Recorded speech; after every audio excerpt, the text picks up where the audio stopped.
জামায়াতের নেতাকর্মীরা বিভিন্ন জায়গায় বিভিন্ন সভা সেমিনারে বড় বড় গরম গরম বক্তব্য দেয়। আমি জামায়াত ইসলামীকে ওপেনলি একটা চ্যালেঞ্জ করতে চাই যে আপনারা পুরো জামায়াত শিবিরের যত এবং সহকারী যত সংগঠন আছে কিংবা আপনারা জোটে যারা যারা যাবে সবাইকে নিয়ে একসাথে একদিন মাঠে নামেন এবং আমরা আমাদের পক্ষ থেকে এক রবিউল ইসলামকে পাঠাবো।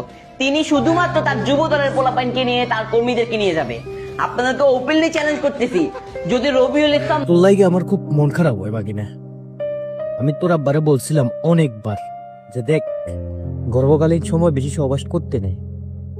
গর্ভকালীন সময় বেশি সহবাস করলে পোলাপাইন বিকলাঙ্গ হয়, হয়তো হাত পা ভাঙা থাকে আর নয়তো মাথার বেন্টের জায়গায় ঘু ঢুকে যায়।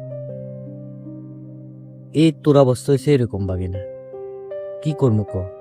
তুই যে ভাইয়ের কথা কইছস না, রবিউল ইসলাম নয়ন ভাই, ও তো হচ্ছে বিএমপি থাপড়ানো কমিটির সভাপতি।